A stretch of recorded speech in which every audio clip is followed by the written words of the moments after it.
A day after we moved into our new apartment, the previous owner called me. She said, "I forgot to turn off the hidden security camera and I accidentally saw what your husband was doing while you were at the grocery store. Come see me immediately, and whatever you do, do not tell him a word." Hello. Let me know in the comments where you're watching from. Don't forget to subscribe and hit the like button. Enjoy the story. Only 24 hours before that phone call, Maya Sterling was the happiest woman in the city. In the massive living room with 13-foot ceilings, the air smelled of expensive plaster, oak floors, and a faint hint of dust left behind by the movers. The sound of footsteps echoed with that hollow ring found only in old, monumental buildings. The Meridian Commons had stood there since the 1950s, looking like an impenetrable fortress guarding its residents from the chaos of the outside world. Maya stood by the tall window overlooking the inner courtyard, swirling a glass of champagne. The bubbles rose, turning gold in the sunset. She was 41 years old, but at that moment, she felt like a young debutante who had just been invited to the most important ball of her life. Andre came up behind her and wrapped his arms around her shoulders. His hands, strong, confident hands of a contractor used to reshaping space to fit his will, rested heavy and secure. "Well," he said softly, kissing her temple, "we did it. 12 years, Maya. We've been working toward this day for 12 years. Maya closed her eyes and took a sip. The wine tasted sharp. "I still can't believe it," she admitted. "When Elena agreed to sell us this place, I thought it was a mistake. People don't sell apartments like this, Andre. They're passed down as family legacies. Money solves any inheritance issue," Andre chuckled, turning her to face him. "Elena wanted to get out of the city and forget the past. We just helped her do that. Now this is our home, our fortress. No more rented corners, no more sideways glances from neighbors. You own the best boutique in the city. I'm a respected contractor. We earned the right to live at the Meridian." He clinked his glass against hers. The sound was clear and long-lasting. Maya looked at her husband. At 45, he looked even better than he did on their wedding day. The touch of gray at his temples only added to his authority. He was the man who had pulled her out of depression after that terrible tragedy with Lucas, when her brother died, or as the doctors put it, burned out from his lifestyle. It was Andre who handled everything: the funeral, the debts, the sale of her parents' old beach house to cover Lucas's loans. He had been her rock. "To our new life," Maya said, "and may the past stay behind the threshold." They drank it all. In the empty apartment, where the curtains hadn't even been hung yet, it felt like time itself had stopped to give them a clean slate. Andre walked across the room with the air of a man who owned the world, straightening a painting leaning against the wall. "They're bringing the office furniture tomorrow," he noted businesslike. "I'll head to the job site in the morning to check on my crew. You can start unpacking the kitchen boxes." "Of course," Maya nodded. "Just don't be late. I don't want to have our first dinner here alone."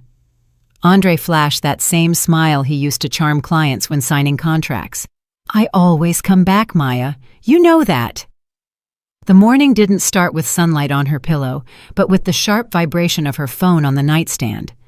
Maya opened her eyes and fumbled for the device. The screen showed the name, Elena Vane. Maya frowned. The deal had closed a week ago. The keys were handed over, the money was wired. What else was there to say to her brother's widow, a woman who had spent the last few years carefully avoiding any contact with her husband's family? Andre was already gone. His side of the bed was cold. Maya sat up, threw on a robe, and answered. "Hello?" "Maya, don't interrupt me and don't ask questions." Elena's voice was dry, like the rustle of dead leaves. There was no panic, no hysteria, just a bone-deep exhaustion. "Are you alone?" "Yes. Andre left for the—" "I don't care where Andre is. Listen carefully. Freedom Park, the bench by the Memorial Plaza, 40 minutes. Come alone. If you say a word to Andre, I'll vanish, and you'll never know what you actually bought." "Elena, what are you talking about? We bought the apartment. The paperwork is with the lawyer." "You bought the walls, Maya. I sold you what was inside. I'm waiting." The line went dead. Maya set the phone down. The chill of the morning floor seeped into her bones. She dressed mechanically, grabbing her bag and rushing out without even a cup of coffee. The park was empty. The memorial flame flickered in the wind. The faint smell of gas mixed with the dampness of the autumn air. Elena sat on the far bench, wrapped in a shapeless gray coat. She looked 10 years older than she had at the cemetery. Maya approached, trying to maintain her composure. She owned a high-end boutique. She was used to keeping a straight face for clients, even when her insides were trembling with dread. "Hello, Elena. What's with the mystery? If you forgot some things in the apartment, you could have just said so." Elena looked up at her. There was so much emptiness in her eyes that Maya felt a chill. The woman didn't even say hello. She reached into her deep bag and pulled out a tablet in a worn case. "Sit," she commanded. Maya sat, careful not to let their coats touch. "I didn't forget things, Maya. I forgot to turn off the surveillance system. Andre thought I was a fool who only knew how to spend Lucas's money. But I always knew he didn't trust me, so I put cameras everywhere, even in the pantry." "Why do I need to know this?" Maya felt a spark of irritation. "You and Andre never liked each other, but spying—" "Look." Elena tapped the screen. The video was black and white, a bit grainy, but the quality was good enough to recognize the place. It was the pantry in their new apartment. The door was currently blocked by boxes. Andre had told her it was just construction debris he'd haul away in a few days. In the top right corner, the timestamp ran. The recording was from this morning, 40 minutes ago, exactly when Andre was supposed to be at his job site. On the screen, the door opened. Andre walked into the narrow, windowless room. He was wearing the same shirt Maya had seen him in that morning. In his hands, he held a plastic tray with food, a bowl of oatmeal, a piece of bread, and a glass of water. Maya's brow furrowed. "What is he doing? It's just trash in there." "Watch," Elena repeated harshly. Andre walked deeper into the narrow room toward a wall that looked solid. He leaned down and placed the tray on the floor. Then he took a step back and crossed his arms. His posture wasn't one of care. It was the stance of a prison guard. From a dark corner near the wall where the light didn't reach, a pile of rags began to move. Maya squinted. The rags rose. It was a man, thin, overgrown with hair, dressed in filthy clothes. He slowly crawled toward the tray. He moved as if every motion caused him pain, or as if he had long forgotten how to walk upright. He grabbed the bread with a trembling hand and began to eat instantly, choking it down without lifting his head. Andre said something to him. There was no sound, but from the movement of her husband's lips, Maya recognized that expression, disgusted, cold, and dominant. He kicked an empty plastic bottle toward the man with the toe of his boot, turned around, and walked out, locking the door tightly behind him. The man on the screen was left alone. He lifted his head and looked directly into the lens of the hidden camera, as if he could feel her gaze. Maya stopped breathing. The world around her, the park, the city noise, the wind, all vanished. There was only the face on the small screen. The eyes. She would have known those eyes in 100 years, deep set with the same curve their father had, the scar over the left eyebrow from when he fell off his bike as a child. "This can't be," Maya whispered. Her voice failed her, turning into a rasp. "We buried him 12 years ago. It was a closed casket. Andre identified the body. The paperwork." She looked at Elena, searching for a grain of pity. Some hint that this was a cruel prank or a deep fake, but Elena looked at her with brutal directness. "A closed casket is convenient, Maya, especially when your husband is a master at solving problems and your brother owes too much money." Maya looked back at the screen. The man in the pantry was finishing the oatmeal, glancing around like a cornered animal. It was Lucas, her brother Lucas, whom she had mourned every Sunday at church, alive in her own apartment behind the wall where she had toasted with champagne just yesterday. "The apartment was never mine," Elena said quietly, leaning in close to Maya's face. "I was never the owner. I was the jailer. Andre bought this place 12 years ago through a shell company and put me here for one reason, to feed a ghost. He paid me a salary to keep Lucas dead to the world but alive for him." Elena shoved the tablet into Maya's numb hands and stood up. "Now you're the owner, Maya. Now it's your shift." She turned and walked quickly toward the park exit, leaving Maya alone with a tablet showing her dead brother licking crumbs off a plastic plate in her new pantry. Maya didn't remember the drive home. The road was a blur of traffic lights and car horns, with a single thought thumping in her head like a pulse. He's there. He's there. He's there. She entered the apartment, trying to breathe steadily. The key turned in the lock with a soft click that now sounded like a trigger being pulled. The hallway was silent, too silent for a house hiding a human being. Andre walked out of the kitchen, wiping his hands on a towel. He was wearing that same shirt.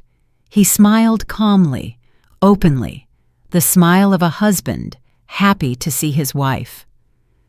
"You're back fast," he said. "I thought you'd get stuck in traffic. Want some coffee? I just brewed a pot." Maya forced herself to smile back. Her face felt like a plaster mask, ready to crack at the slightest movement. "No thanks." Her voice was surprisingly steady. "My head is spinning a bit. Probably the weather. I'm going to lie down for 30 minutes. "Of course, rest up." Andre stepped closer and touched his palm to her forehead. His fingers were warm, the fingers of a jailer. "You're pale. Maybe an aspirin?" "No, just need to lie down." She walked past him into the bedroom, feeling his eyes on her back. She closed the door and leaned against it, counting to 10. She needed time. She needed him to leave. 15 minutes later, Andre's phone rang. Maya strained her ears. "Yes, Mr. Thorne. Yes, I understand it's urgent. I'll be there in 20 minutes. Yes, I'm leaving now." Footsteps in the hall, the jingle of keys, the heavy thud of the front door, the click of the lock. Maya lunged. She flew into the hallway, ran to the window, and carefully pulled back the curtain. Andre's silver SUV was pulling out of the driveway. She waited another minute until the car disappeared around the corner, and only then did she rush to the pantry. The door was locked, a standard interior door, white with a brass handle, but it wouldn't budge. Maya yanked the handle once, twice. Locked. "Lucas," she whispered, pressing her ear to the wood. "Lucas, can you hear me? It's Maya." Silence. Only the hum of the ventilation deep in the walls. She ran to the kitchen, grabbed a thin paring knife, came back, and tried to jimmy the lock. Useless. The mechanism was simple, but solid. Then she remembered the video. Andre hadn't used a key. In the recording, his hands were empty. When he approached the door, he had done something else. Maya closed her eyes, conjuring the image from the tablet. Andre walked up, leaned down. Where? Not to the handle, lower, toward the floor. She dropped to her knees in front of the door. To the right of the frame was a decorative grate covering the radiator, an old cast-iron radiator painted to match the walls. Maya slid her fingers through the pattern of the grate. Dust, cold metal, paint. Nothing. Think, Maya, think. You saw this. She pulled the grate toward her. It gave with a slight creak but didn't come off. She pushed harder, sliding it to the side, and then she saw it. In the wall, right behind the radiator pipe, was a small, barely visible lever. A common slide bolt recessed into the plaster and painted the same color. If you didn't know it was there, you could live in this apartment your whole life and never notice. Maya pushed the lever. There was a dull click inside the door. The mechanism released. She stood up, wiped her sweaty palms on her jeans, and turned the handle. The door opened. A smell hit her, a stale, heavy odor of unwashed skin, old clothes, and cheap tobacco. It was the same brand Lucas used to smoke in college when he was playing the brooding intellectual. That smell was a time machine, instantly transporting her back 12 years. "Lucas?" Maya stepped into the darkness. Her hand fumbled for a switch. A dim bulb flickered on. The room was narrow and long, like a hallway. No windows. Along one wall were shelves piled with junk, old paint cans, rolls of wallpaper. In the far corner lay a mattress covered with a gray wool blanket. Next to it was the tray of half-eaten oatmeal she'd seen on the video. But Lucas wasn't there. "Lucas!" she called out louder, no longer caring if the neighbors heard. Empty. The blanket was rumpled as if someone had just jumped up from it. There were cigarette butts on the floor, but no person. It was a dead end. 4 walls, 1 door.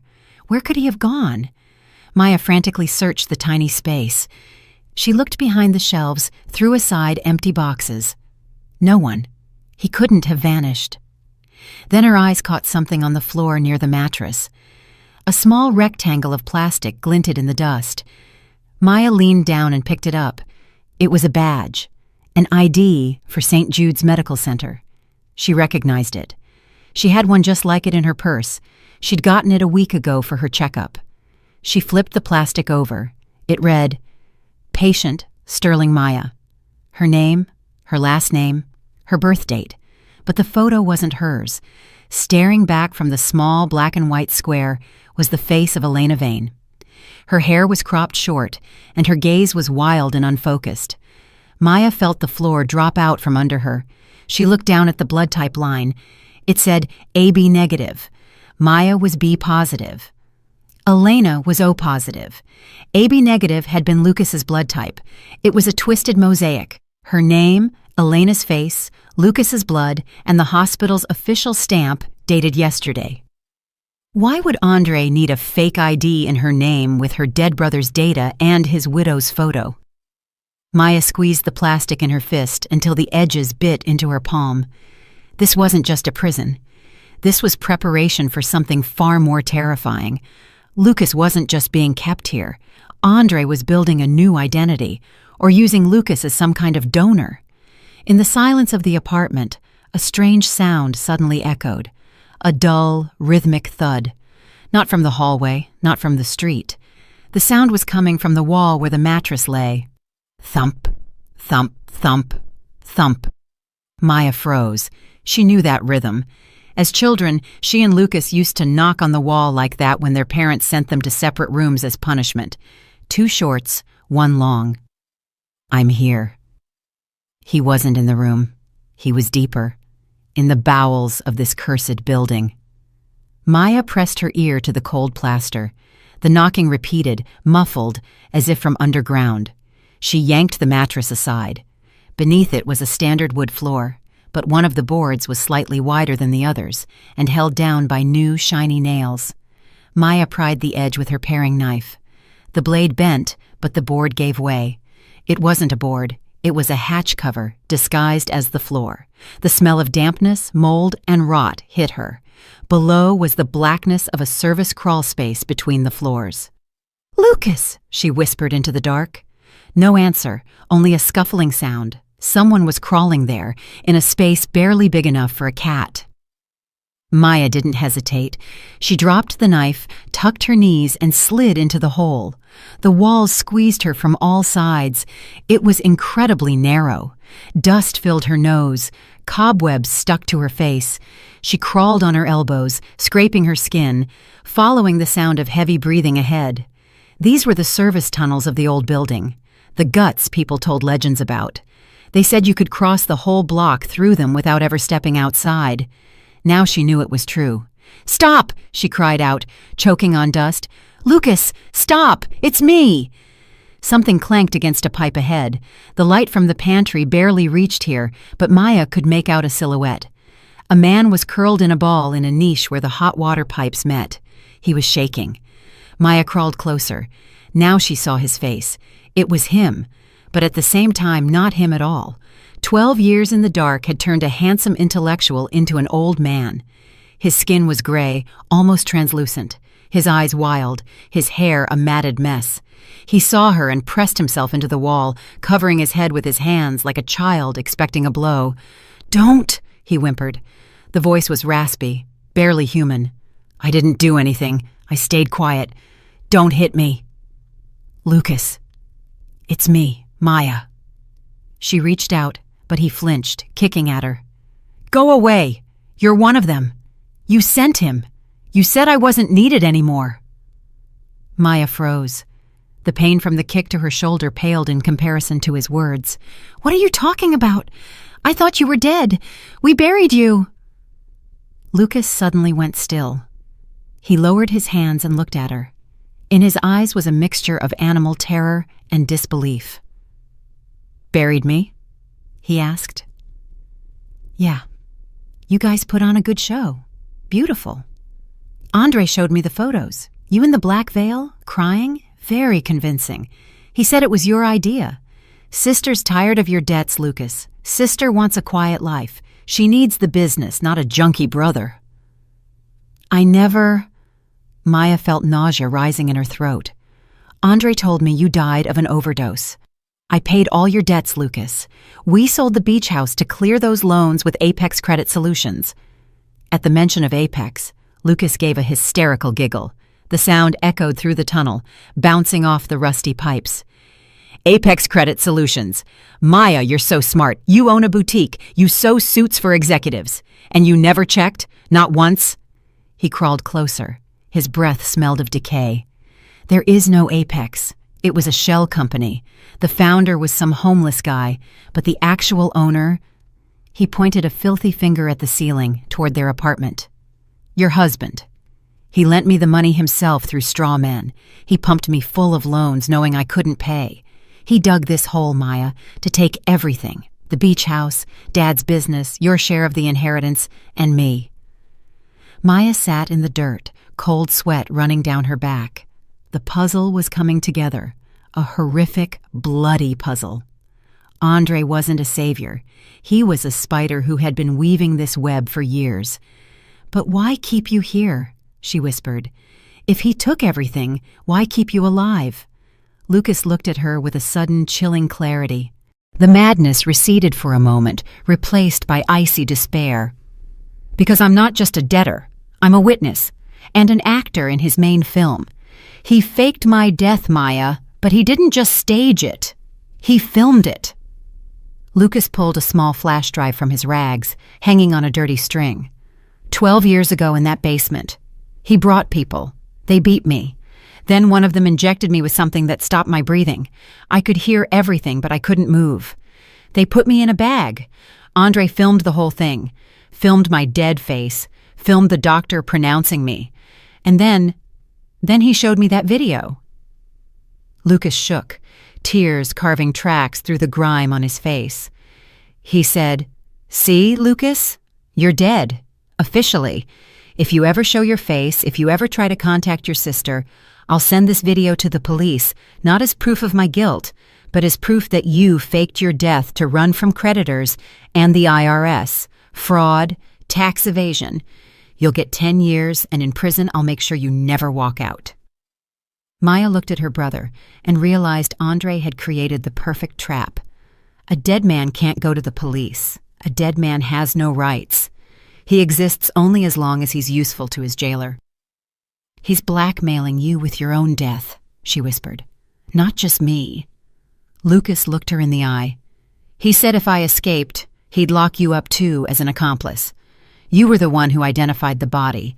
Your signature is on the police report. You confirmed the lie, Maya. You're part of the crime." At that moment, the front door of the apartment slammed shut above them. Heavy, confident footsteps thudded across the hardwood right over their heads. Andre was back, early. "Quiet," Lucas mouthed, pressing back into the pipe niche. "He hears. He always hears." "Maya, honey? I picked up those eclairs you love. Where are you? You're not in the bedroom."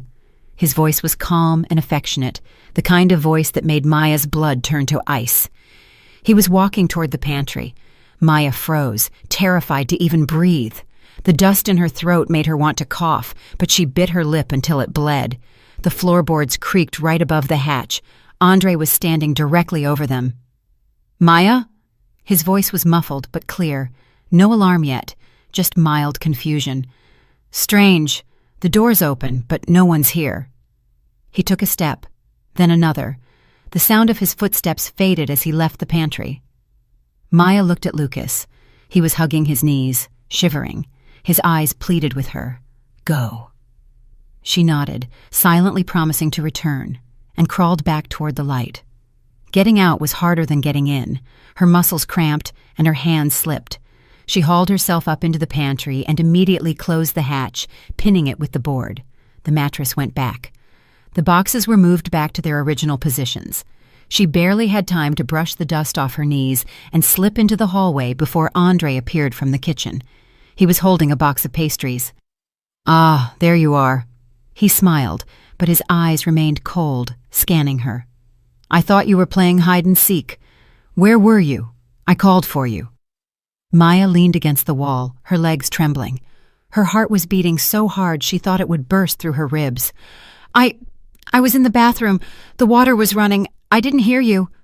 Andre stepped closer. He looked at her face, then shifted his gaze to her hands. Dirty, dusty, scraped hands. Then to her jeans, stained with white plaster on the knees. His smile changed. It became soft and sympathetic, that tender smile that made her want to scream. "Maya, sweetie." He set the box on the side table and took her wrist, lifting her dirty palms to the light. "Look at you. You're shaking. And this mess. You were looking for the old photos again, weren't you?" "What?" Maya was caught off guard. "No, I dropped my ring behind the dresser. I had to crawl for it." "Shh." He pressed a finger to her lips. "Don't make excuses. I understand. Moving is a huge stress. And this neighborhood, the memories, it probably feels like the past is coming back, doesn't it?" He spoke in a quiet, hypnotic tone, like a psychiatrist with a volatile patient. "I've noticed you haven't been yourself lately, forgetting things, mixing up dates. Like right now, you're talking about your ring, but you're wearing it." Maya looked at her hand. Her wedding ring was indeed on her finger. She had told the first lie that came to mind, and he had caught her. "Andre, I'm not crazy," she snapped, pulling her hand away. "I'm just tired." "Of course you're tired. You're overworked, maybe even a little paranoid from the stress. You need to lie down. I'll call a doctor to give you a sedative." "I don't need a doctor," she shouted, backing away. "I just need to be alone." At that moment, there was a sharp knock at the back door, the one leading to the service stairs. 3 quick raps. Andre frowned. The mask of the caring husband cracked for a second, revealing irritation. "Who is that now?" he muttered. "I'm not expecting anyone. Go to the bedroom, Maya. I'll handle it." But Maya didn't move. She recognized that knock. Only one woman knocked like that. "No, I'll get it," she said, and beating her husband to it, she threw the latch. Elena stood on the threshold. She looked even worse than she had in the park. Her face was gray, her lips bitten raw. In her hands, she clutched a thick accordion folder. "Elena." Andre froze in the doorway of the living room. His voice turned icy. "What are you doing here? We had a deal. The sale is final. You got your money, and you were supposed to disappear." "The money's gone, Andre," Elena said raspy, pushing her way into the hall. She didn't even look at Maya. Her eyes were locked on him. "Your little handout for a ticket to Thailand? It's a joke. I need more, a lot more." "Are you drunk?" Andre stepped toward her, clearly intending to throw her out. "Get out before I call security." "Call them!" Elena shrieked. "Call the police, security, whoever you want. Let everyone know you have a dead man living in your basement." Andre stopped. He shot a quick glance at Maya. His eyes flickered with calculation. "Maya, go to the other room," he ordered harshly. "Elena's having a breakdown. She just wants money for a fix. Don't listen to this nonsense." "Nonsense?" Elena laughed a terrifying, barking laugh. "Maya already knows, Andre. She saw the video. I showed her." Silence fell. A thick, heavy silence, where the only sound was the ticking of the grandfather clock in the living room. Andre slowly turned his head toward his wife. There was no care or warmth left in his eyes, only a cold, predatory void. "You saw it?" he asked quietly. Maya backed against the wall, feeling cornered. "Yes," she breathed. "I saw Lucas. I know what you did. You're a monster, Andre." Andre chuckled. He relaxed, shoving his hands into his pockets as if the situation had ceased to be dangerous and had simply become tedious. "Monster. Such a dramatic word. I'm a businessman, Maya. I solve problems. Your brother was a problem, a massive, expensive problem. I solved it for us, for our family. You kept him in a cage for 12 years. I kept him safe, Andre barked, and it was the first time he had raised his voice. If he had stepped out on the street, the real creditors would have killed him, or he'd have died in a gutter from an overdose. I gave him a roof, food, and a life.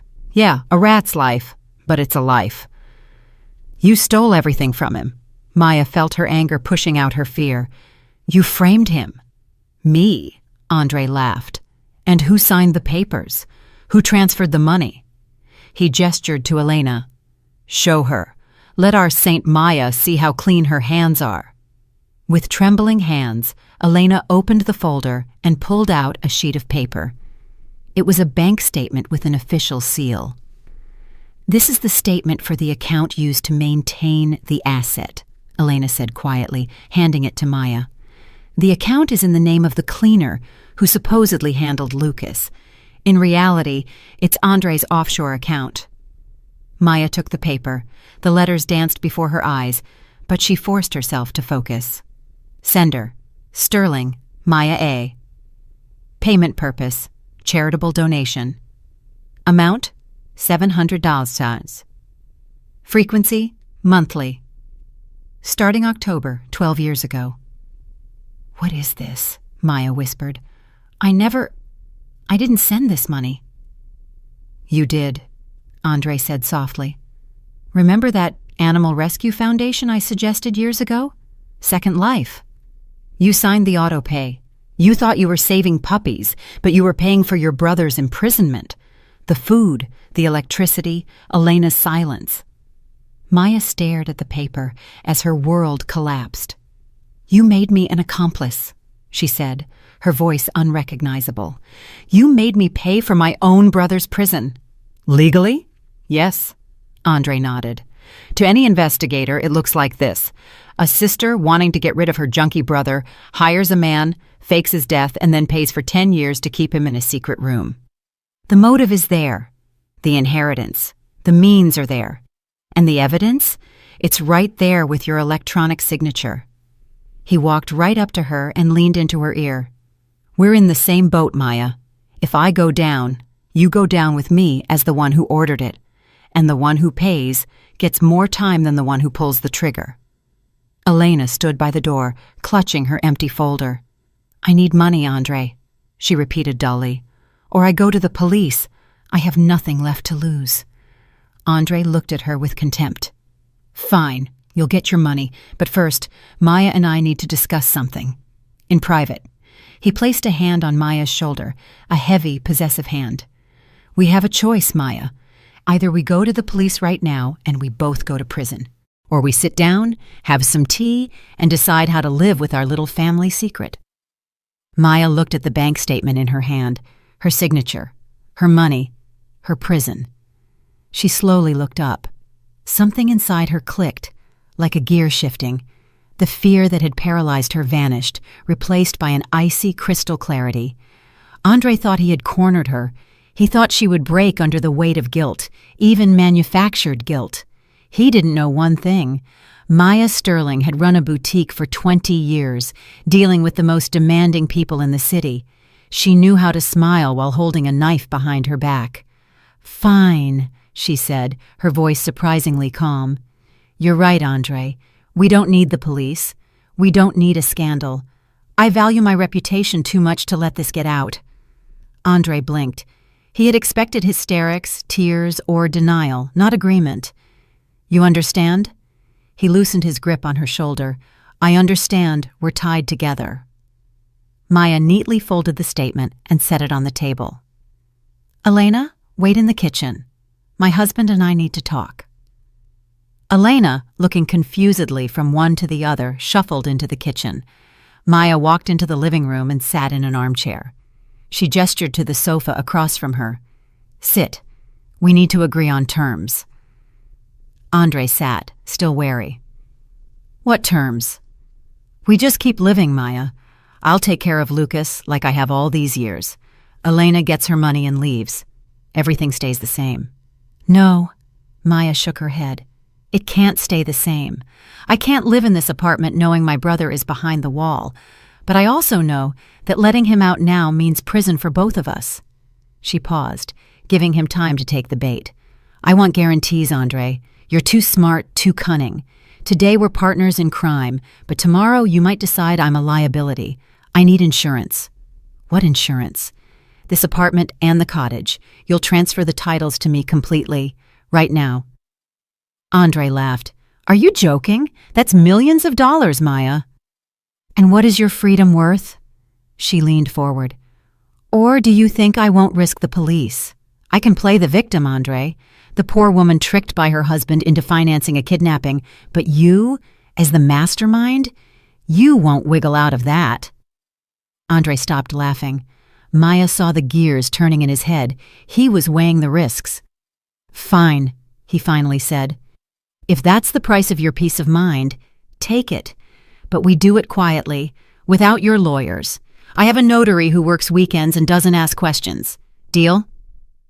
"Deal," Maya nodded. She subtly touched the pocket of her jeans. Her phone was there, with the voice recorder running. She'd turned it on in the hallway when she heard Elena's voice. "But before we go," she said softly, "tell me the truth. For me. Why did you do it? Not for the money. I know you. There was something personal." Andre rubbed his face tiredly. The tension of the last few hours had finally caught up to him. He relaxed, believing the crisis had passed and his wife was back on his side. "Because he was always the favorite," he said hollowly. "Lucas the genius, Lucas the talent, Lucas the family's hope. And who was I? Maya's husband, the guy who fixes roofs. I wanted to show your father I could run his empire better than his golden boy. I wanted Lucas to depend on me, to be nothing without me. And I succeeded." "You created a hell just to feel like a god," Maya summarized. "I created order," Andre snapped. "Enough talk. Get ready. We're going to the notary." An hour later, they were in a small office in a basement downtown. The notary public sign looked official enough. Inside, it smelled of coffee and paper. Behind a massive desk sat a man in an expensive suit and gold-rimmed glasses. He introduced himself as Victor. Maya felt her hands shaking but kept them steady. The recorder in her pocket was her main weapon, but right now she needed the paper, the document that would make her the master of the situation. Victor handed her a stack of papers. "Property quitclaim deed," he explained in a bored, official tone. "Apartment 12 at the Meridian and the cottage at Pine Lake. Transfer of ownership to Maya A. Sterling. Review and sign." Maya scanned the text. The legal jargon was dense, but the essence was clear. Andre was voluntarily giving her everything. She looked at her husband. He sat beside her, calm, almost indifferent. He signed his copy without looking. "Your turn," he said. Maya took the pen. At that moment, she felt an incredible sense of relief. It was a victory, messy and dirty, but a victory. With this document, she could kick Andre out. She could hire the best lawyers for Lucas. She could fix everything. She signed her name in a large script at the bottom of the page, then signed the transfer act and the notary's ledger. "Congratulations," Victor said, stamping the paper with a loud thud. "The deal is finalized." Maya exhaled. She hugged the folder of documents to her chest like a shield. "Can we go home now?" "Of course," Andre smiled. Home. They walked out into the street. The autumn air felt sweeter than ever to Maya. She had done it. She had outplayed him. Andre opened the car door for her. "You know," he said as they pulled away, "I'm almost glad it happened this way. No more secrets between us. We're true partners now." Maya didn't answer. She looked out the window, clutching the folder. She didn't notice Andre typing a message on his phone and sending it. She didn't see Victor, back in the office, take off his glasses, unbutton his collar, and pull a bottle of bourbon from his desk. The door to the back room of the office opened, and a young man in jeans walked out. "So, Uncle Vic, did she buy it?" Hook, line, and sinker, chuckled the notary, who was actually Andre's cousin, a failed actor named Vic. She signed without looking, didn't even notice the second page in the stack was different. He picked up the document Maya had just signed. It wasn't a deed. The heading read, Sworn Confession. The text began, I, Maya A. Sterling, being of sound mind, do hereby confess that for 12 years I have illegally held my brother, Lucas Vane, in an isolated room for the purpose of hiding him from creditors and seizing family assets. And beneath the confession lay another sheet, a general power of attorney over all her assets, granted to Andre Sterling. Vic poured the bourbon into a plastic cup. Brilliant. Andre's a damn genius. Meanwhile, Maya sat in the car, clutching the folder that wasn't a shield, but a prison sentence. She was thinking about how she'd get home, open the pantry, and tell Lucas he was free. She didn't know the trap had just snapped shut. Andre's SUV slowed to a stop at the entrance of the Meridian Commons. Maya didn't wait for him to open the door. She jumped onto the sidewalk, clutching the folder. I'm going to Lucas right now, she tossed over her shoulder. You have 1 hour to pack your things. Andre didn't respond. He just smiled strangely and pressed a button on his key fob, locking the car doors. Maya ran up the steps, threw open the heavy oak door of the lobby, and ran straight into the broad chest of a security guard. It wasn't the usual guard, Mr. Miller. It was a stranger, a mountain of a man in a black uniform with no patches. Beside him stood a second guard, just as stone-faced. Excuse me, I live here. Maya tried to move past them, but one guard stepped in her way. Unauthorized entry is prohibited, he rumbled in a flat voice. Unauthorized? Maya gasped. I own apartment 12. Here are the documents. She frantically opened the folder to pull out the deed. Ma'am, don't make a scene. The second guard put a heavy hand on her shoulder, turning her toward the exit. We have orders from the owner. No unauthorized persons, especially unstable ones.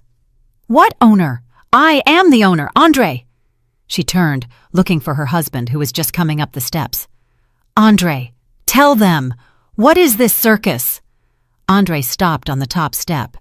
His face was a picture of deep, sincere sorrow. He looked at Maya with such pity that her blood ran cold. Maya, honey, he said softly. Please, don't make a scene. You need to calm down. The doctors will be here soon. What doctors? What are you talking about? Maya backed away. We were just at the notary. You signed the deed. Neighbors began to gather in the courtyard. Meridian residents, curious elderly ladies, moms with strollers. The acoustics of the courtyard carried every word. Andre sighed and turned to the neighbors. Please forgive us, he said loudly, his voice thick with emotion. My wife, she's having a breakdown. The move, the stress, she's starting to hear voices. She thinks her late brother is alive, that he's here in the building. A whisper rippled through the crowd. Poor Maya. She was always a little off after the funeral. Grief does things to a person. That's a lie, Maya screamed, panic beginning to choke her. He's lying. Lucas is alive. He's holding him in the apartment. I saw him. I have the papers. She yanked the papers from the folder and shoved them under the nearest guard's nose. Look! The deed! The guard glanced at the paper and smirked. A deed? Can you read, lady? Maya looked down at the page. The letters jumped, but she saw the header clearly. Sworn confession. The world tilted. She flipped the page. General power of attorney. Property Transfer Act. Everything was signed in her hand, every single page. No, she whispered. No, this was switched. It was a different document. Victor notarized it. Victor notarized what you signed, Andre said sadly, taking the folder from her hands. He did it easily, like taking a dangerous toy from a child. Maya, you confessed to hiding some drifter in there and pretending he was Lucas. You've lost your mind to grief, dear. You brought a homeless man into our home and fed him, calling him your brother's name. He turned to the guards. Guys, remove that man from the apartment. Let the police figure out who he is. And my wife, Don't let her back in. She's a danger to herself." The lobby door opened, and 2 other guards dragged Lucas out by his arms. He looked terrible, filthy, overgrown, squinting at the bright daylight he hadn't seen in 12 years. He moaned and tried to break free, but he was too weak. "Lucas!" Maya screamed, lunging for him. A guard caught her around the waist. "It's him! It's my brother! Look at him! You people, you remember Lucas?" The crowd of neighbors recoiled. They didn't see the brilliant grad student they knew years ago. They saw a delirious, broken man in rags who was drooling and rolling his eyes in terror. "My God, how awful," whispered a woman from the second floor. "Maya's really gone, bringing a transient home and calling him Lucas." "It is Lucas!" Maya shrieked, squirming in the guard's grip. "Andre, what are you doing?" Andre walked up to Lucas. He didn't look at him like a brother-in-law, but like a nuisance finally being cleared away. "Take him," he said shortly. "Drop him at the county psych ward as a John Doe. He doesn't have ID." "He does," Maya suddenly remembered. "He has my hospital badge with Elena's photo." But Andre wasn't listening. He turned to Maya. "And you, dear, you're left with nothing. The apartment is mine now via the deed you signed in your delirium. The cottage is mine. The business is mine by power of attorney. You're a danger to society, Maya. You need help." "You wouldn't dare," she rasped. "I'll go to the police. I have the recording." She reached into her pocket for her phone. Empty. Her pocket was empty. Maya went cold. She remembered Andre hugging her outside the notary's office, adjusting her coat. The caring husband. Andre pulled her phone from his own pocket. He twirled it in his fingers, showing her the screen. "Looking for this?" He pressed a button, and Maya heard the sound of a file being deleted. "Poor Maya, losing your things, losing your mind. Get out of here," he said quietly, leaning in. "Before I actually commit you to the state asylum. Go, live on the street like your brother did. See how it feels." The guard shoved her in the back, and Maya, losing her balance, fell to her knees on the asphalt. Her jeans tore, her palms bled. She lifted her head. Andre stood on the steps, towering over her like a victor. Beside him, as if from nowhere, Elena appeared. She no longer looked scared. She looked at Maya with a triumphant smirk. "And we packed your things," Elena said loudly for the neighbors to hear. "Can't have a crazy person's junk cluttering a nice building." She gestured toward the gate. There, in the shadows, stood Elena's old beat-up Chevy. The trunk was open, the back seats piled high. Maya saw familiar shapes. Her Singer sewing machine, her grandmother's legacy. Rolls of expensive Italian silk she'd saved for years for her best collection. Patterns, mannequins. Her whole life, her skill, her past, all dumped in a pile like trash, ready for the landfill. "Take your junk and get out," Elena yelled, "or I'm throwing it in the dumpster right now." Maya sat on the asphalt. Around her, the neighbors gossiped about crazy Mrs. Sterling. Lucas was being shoved into a black van with no plates.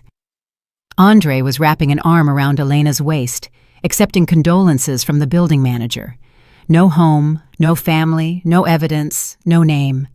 Only scraped knees and the taste of dust on her lips. She tried to stand, but her legs wouldn't hold. The world hadn't ended when she saw the video. It ended now, when she realized that all this time she wasn't fighting her husband, but a system he had built specifically for her, and in that system she was assigned the role of the neighborhood madwoman. Maya rose from the asphalt, ignoring the sting in her knees. The neighbors were still buzzing, but no one approached. She was a pariah. The van with Lucas had already turned the corner. She didn't know where they were taking him, but she knew one thing. If she stayed here, the next van would be for her. Her eyes darted to the second-floor windows of the right wing.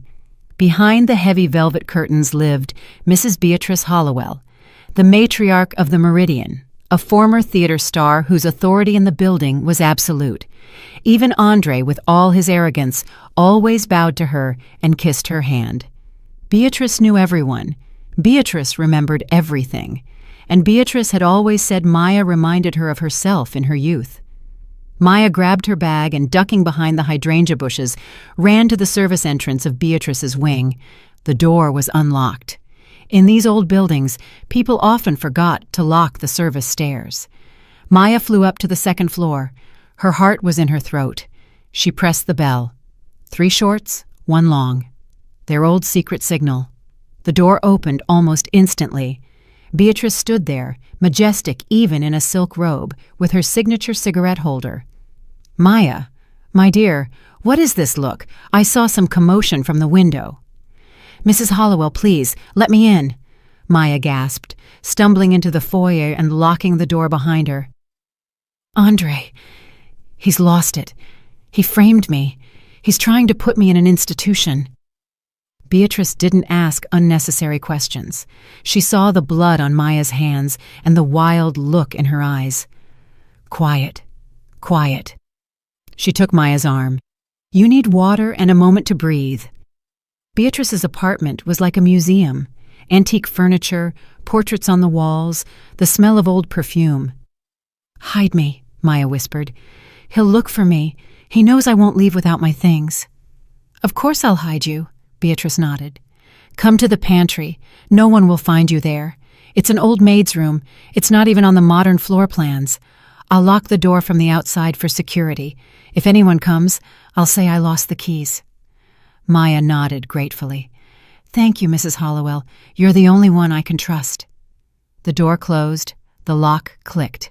Maya was left in the semi-darkness among jars of preserves and stacks of old theater magazines. She slumped to the floor, head in her hands. She had to think. "Lucas, where is Lucas? How do I find him? How do I prove Andre is lying?" Her eyes fell on an old secretary desk in the corner of the room. It was piled with papers, receipts, and ledgers. Maya mechanically reached for one just to occupy her hands. It was an old ledger, worn and tattered. Beatrice had always kept the building's unofficial books from back when she was the board president. Maya opened it to the middle. Columns of numbers, dates, names. Roof repair, 2015. Pipe replacement, 2018. Suddenly, one name jumped out. Sterling A. Maya looked closer. Opposite Andre's name were sums, huge sums. But these weren't Andre's payments to the building fund. They were disbursements. Renovation of Unit 5, Hollowell. Paid by Sterling A. $25,000. Individual HVAC installation, Hollowell. Paid by Sterling A. $8,000. Monthly utility coverage, Hollowell. Paid by Sterling A. A chill went through Maya's bones. For 10 years, Andre had been paying for the old guard's comfort, Beatrice's new roof, her expensive medications, the refinishing of her antique floors. Why? Why would Andre, who would squeeze a penny until it bled, support an old actress? Maya flipped back to the beginning. 2012, the year Lucas died, an entry from October 15th, 2012, 3 days after the funeral. Received from Sterling A. $10,000, purpose, community grant. And below, in Beatrice's elegant script, meeting minutes signed, no questions from residents. The book fell from Maya's hands. She remembered that day. The board meeting where Lucas's debts to the association were discussed. Andre had said Lucas was dead and provided a certificate, but they needed witnesses to confirm they saw the body being removed. And Beatrice had stood up and said in her trained theater voice, "I saw it. Poor boy. The paramedics took him out at night." Her word was law. Everyone believed her. The police didn't even bother questioning other neighbors, satisfied with the testimony of the respected Mrs. Beatrice Hollowell. She had sold Lucas out, sold him for a renovation, and paid bills. Footsteps sounded outside the pantry door. Not the shuffling steps of an old woman, but quick, confident ones. Then Beatrice's voice, but not the kind, soothing one she had used 5 minutes ago. It was a businesslike, hard voice. "Yes, Andre, she's here. Ran right to me, the little fool. I have her locked in the back room." A pause. Andre was saying something. "No, she's quiet. I told her I'd bring tea." "Of course, call them. Use the Mercy Care private service. They don't ask questions, and they use restraints. Have them come to the side gate. I'll open it. Only, Andre, remember our deal? My balcony needs restoration. It's going to be expensive." Maya covered her mouth to keep from screaming. "Agreed," Beatrice cooed. "I'll see you in 10 minutes." The footsteps faded. Maya was left in the dark. The betrayal was total. There was no old guard preserving traditions. There was a pack of vultures Andre had been feeding for years, and now they were waiting to pick her bones. 10 minutes. She had 10 minutes before the orderlies arrived to take her somewhere people don't come back from. Maya looked at the tiny window near the ceiling. It led to a ventilation shaft, narrow, covered in cobwebs. But it was the only way. She stood on the desk, stepping right on that cursed ledger. If she wanted to survive, she couldn't be a victim. She had to be a rat who knew this building better than its masters. Maya pushed the frame with all her might. The old paint cracked and the window creaked open. The smell of damp basement and pigeons hit her face. She pulled herself up, the sharp edge of the sill digging into her ribs, and squeezed through. The vent shaft led down to the basement. Maya slid down the metal chute, scraping her elbows, until she thudded onto a pile of old rags in the boiler room. She stood up and brushed herself off. The darkness here wasn't an enemy. It was an ally. She knew these basements. She and Lucas had played spies here as kids. Now the game was real. She navigated the labyrinth of pipes to the exit into the neighboring courtyard, right where the service entrance to her boutique was. It was the one place Andre hadn't reached yet. He'd always dismissed her business as women's rags and never bothered with the keys. 10 minutes later, she was inside. The familiar smell of chalk, fabric, and sewing machine oil calmed her racing heart. Here, among the mannequins and rolls of velvet, she felt safe. Maya turned on the desk lamp in her office and pulled the heavy curtains shut. First, she grabbed the first aid kit, cleaning the scrapes on her hands and knees. The pain was grounding. "Stop running," she told her reflection in the dark window. "Stop being the victim. You know this building better than he does. You know these people better than he does. Andre bought their loyalty, but he doesn't know their secrets." She sat at her desk and took a piece of paper. What did she have? Nothing. What did Andre have? Everything. Money, documents, witnesses. But Andre had one weakness. He was obsessed with legality. He built his schemes so they looked perfect on paper. Even Lucas's prison was framed as a renovation. And then it hit her. The Meridian wasn't just a building. It was a housing association with a charter written back in the 50s. That charter was a sacred cow. Any change to the floor plan, any square foot seized without a vote from the General Assembly was met with immediate expulsion and loss of property rights. It was the ultimate sin at the Meridian. Andre had built a secret room. He had cut through a load-bearing wall. He had seized part of the common ventilation shaft. Maya grabbed her keys and ran out. She needed the archives. The Meridian archives were in the sub-basement of the 4th wing. The keys were held only by the board president and the old janitor, Mr. Mitchell, who lived in a small room next to the records. Mr. Mitchell was the only person in the building who didn't take money from Andre, simply because he didn't want anything but his peace and his old newspapers. Maya knocked on the iron door. "Who is it?" a gravelly voice cracked. "Mr. Mitchell? It's Maya Sterling, Alex's daughter. Please open up." The lock clattered.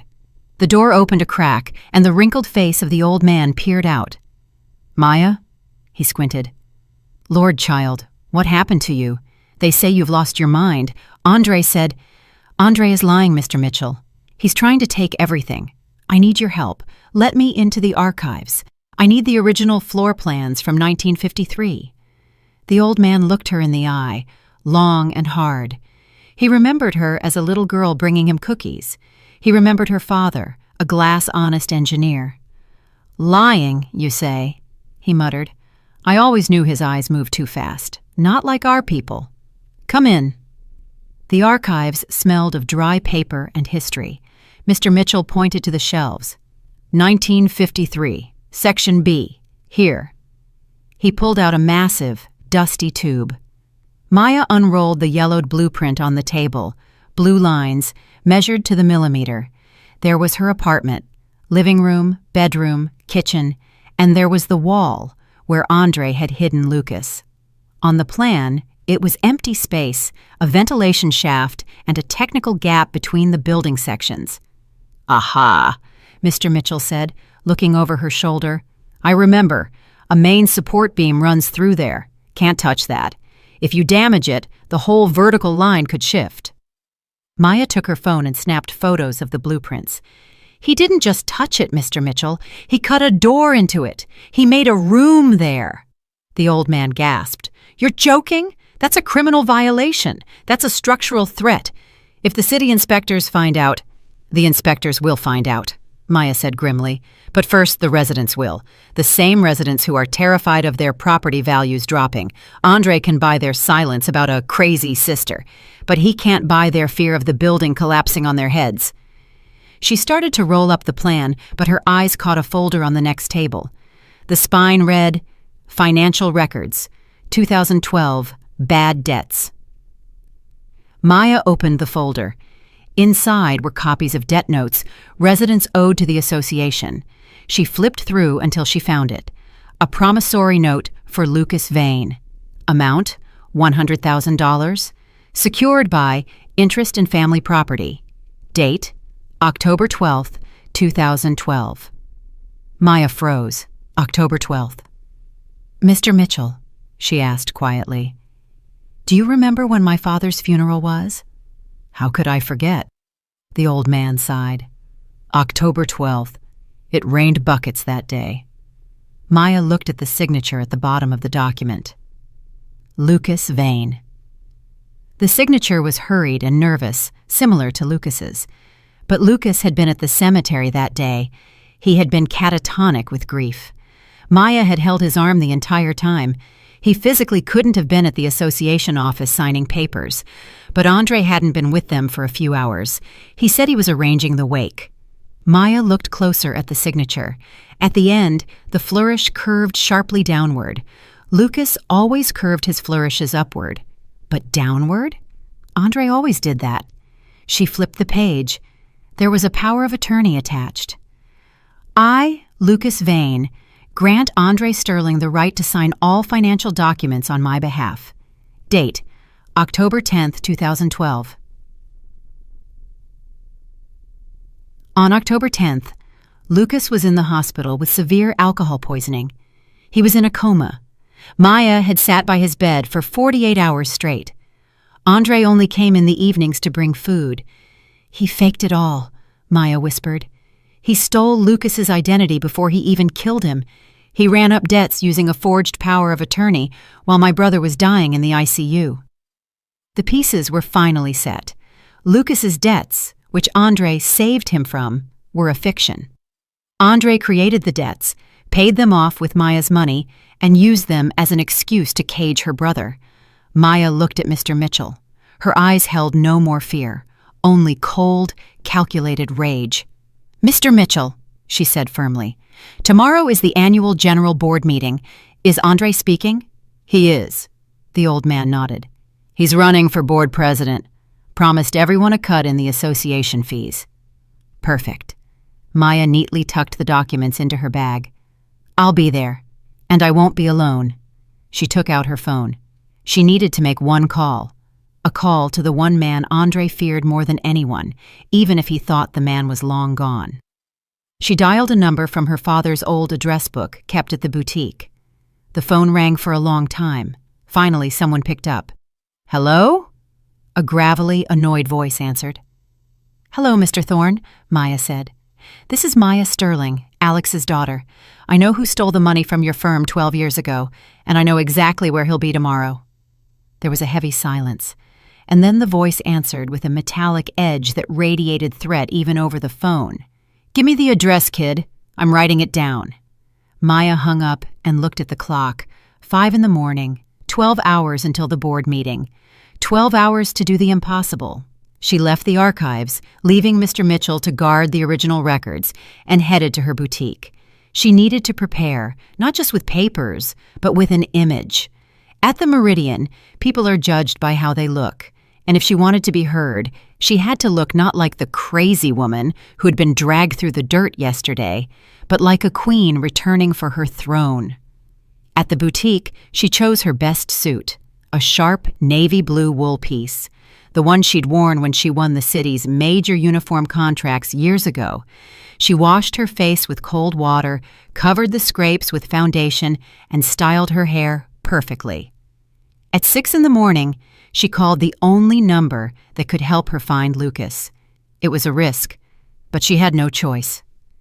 She called Mercy Care, the private ambulance service Beatrice had mentioned. "Dispatch," a sleepy female voice answered. "Good morning, this is Maya Sterling. Your crew picked up my brother, Lucas Vane, yesterday from the Meridian." "We don't give info to third parties," the dispatcher snapped. "I'm not a third party." Maya's voice turned to ice. "I'm the client. My husband, Andre Sterling, paid for the call. He's having a problem with the transaction. He told me to tell you that if you don't want the IRS looking into your special services for transporting people without consent, you'll tell me where he is." The silence on the other end lasted forever. Maya was bluffing. She didn't know if Andre had paid yet, but she knew how these shady companies worked.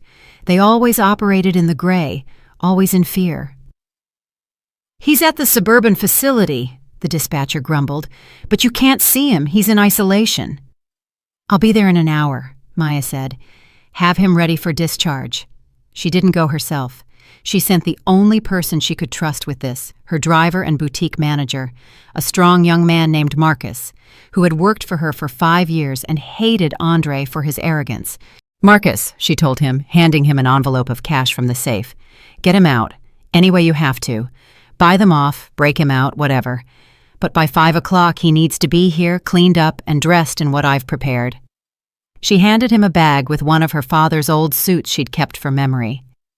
The day dragged on painfully.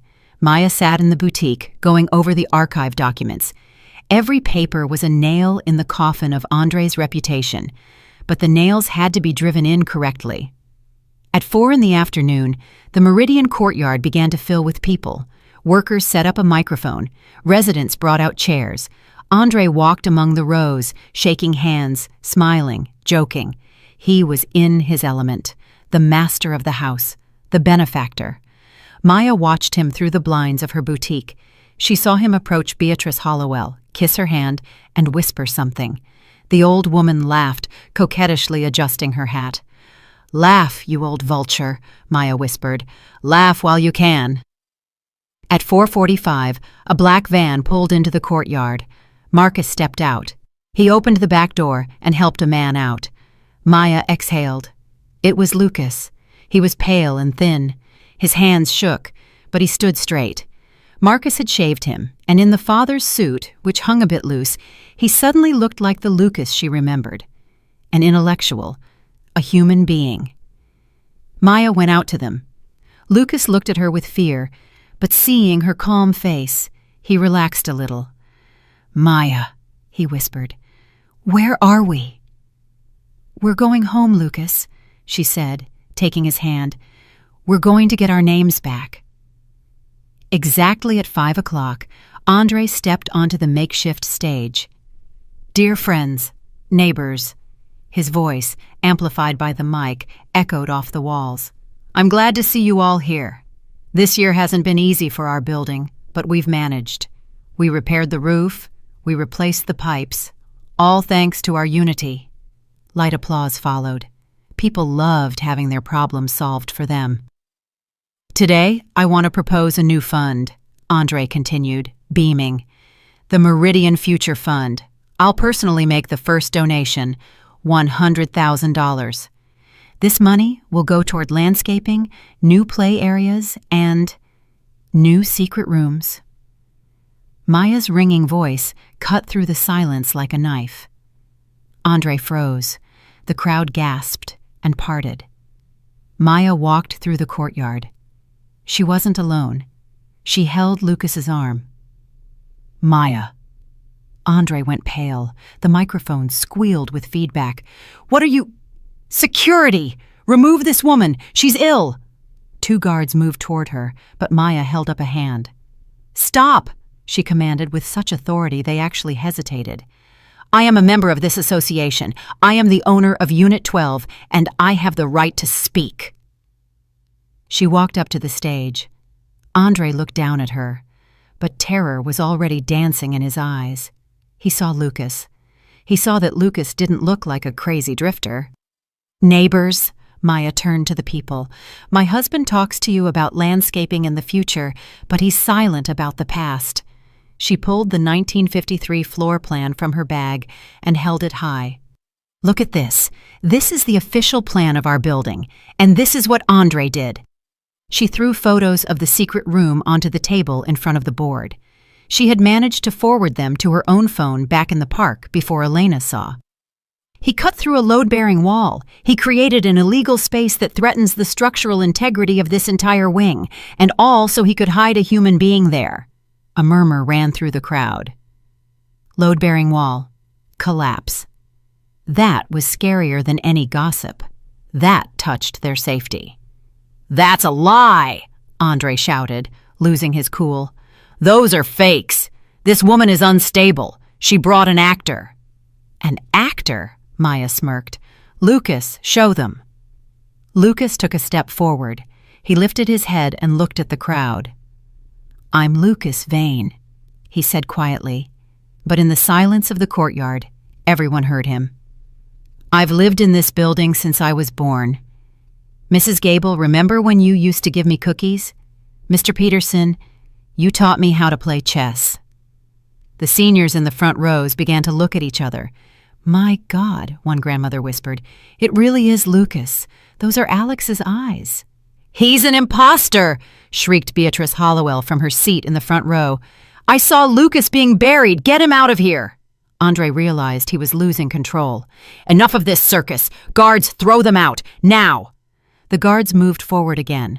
There were 3 of them, big and mean. Marcus wouldn't be able to handle them alone. But then, the gates of the courtyard swung open with a bang.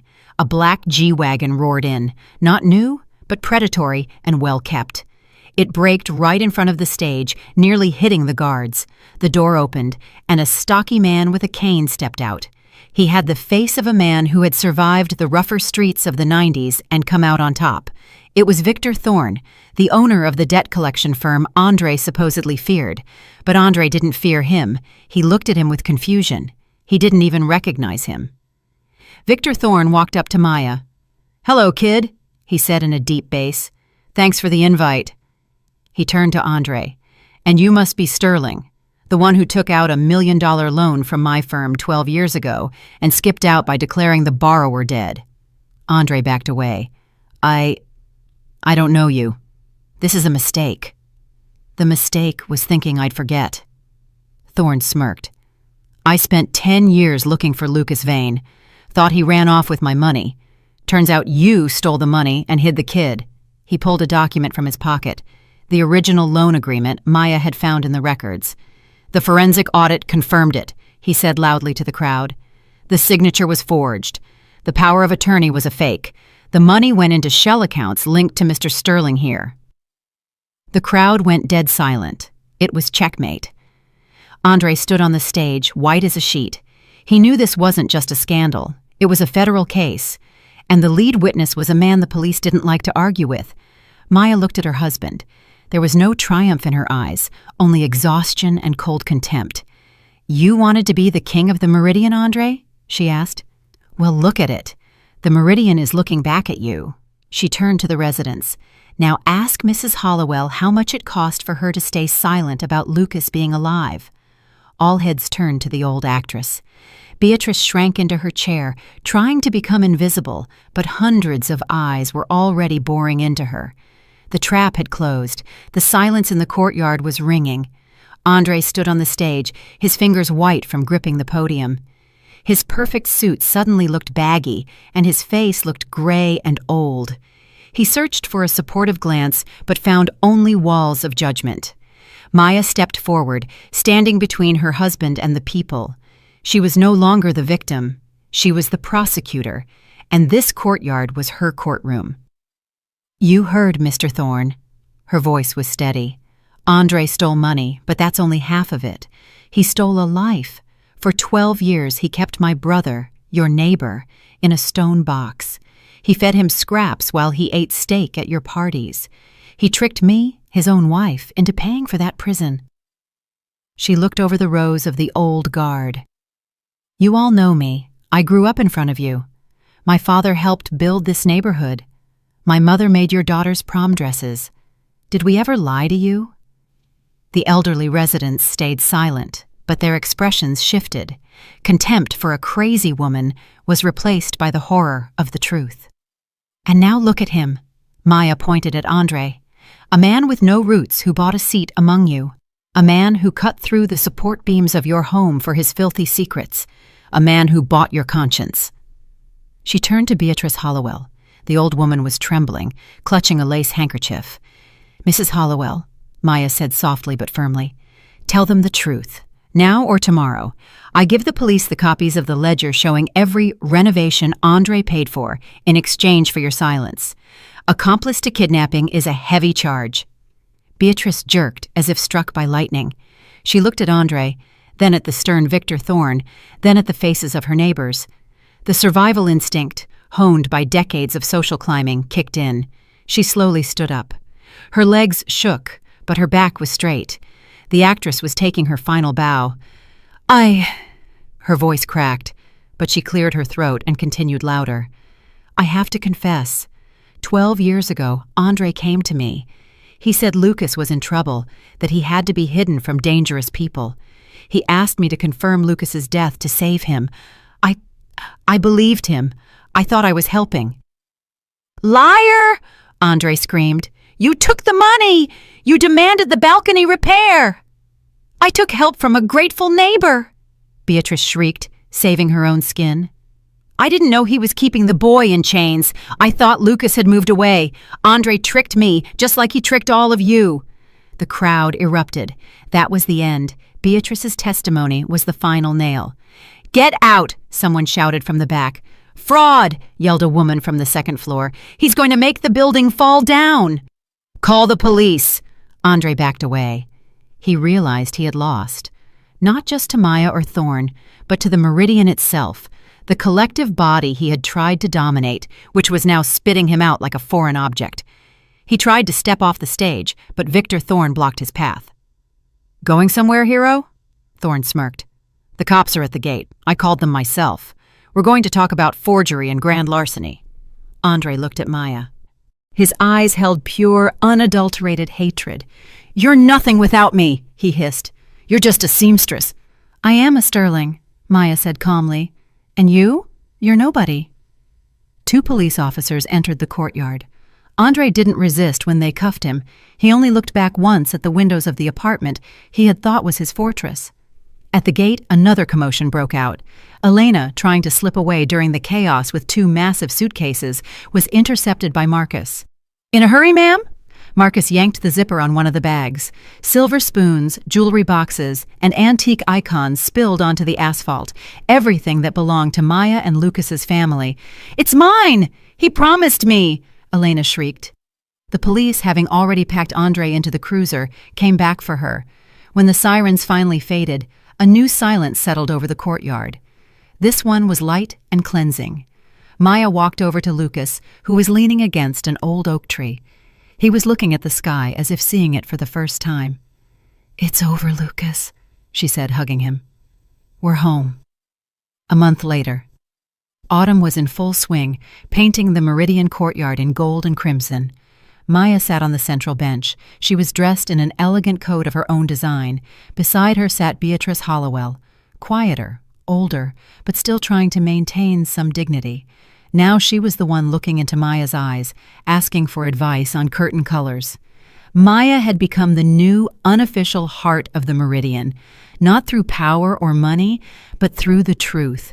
Her neighbors respected her for standing tall, for cleaning the rot out of their home. Lucas walked out of the lobby. He looked completely different. Clean-shaven, wearing glasses, a folder of papers under his arm. He still walked with a slight limp, and a shadow of the horror sometimes flickered in his eyes. But he was returning to life. The university had reinstated him as a researcher. It turned out his dissertation, thought lost, had been saved by an old professor. "Maya, I'm heading to the library," he called out, waving. "I'll be back for dinner. Need anything?" "Pick up some sourdough bread," she smiled. She watched him walk away, then looked up at the windows of her apartment. The secret room had been demolished. The wall was restored. Now it was just a living room flooded with sunlight. Andre was awaiting trial. His accounts were frozen, his reputation destroyed. No one in the city would shake his hand again. Elena was giving evidence against him, hoping for a lighter sentence for the theft. Maya breathed in the cool air. It smelled of fallen leaves and freedom. She pulled her phone from her bag. A message from a new client flashed on the screen. "Mrs. Sterling, when can I come in for a fitting? They say you work miracles."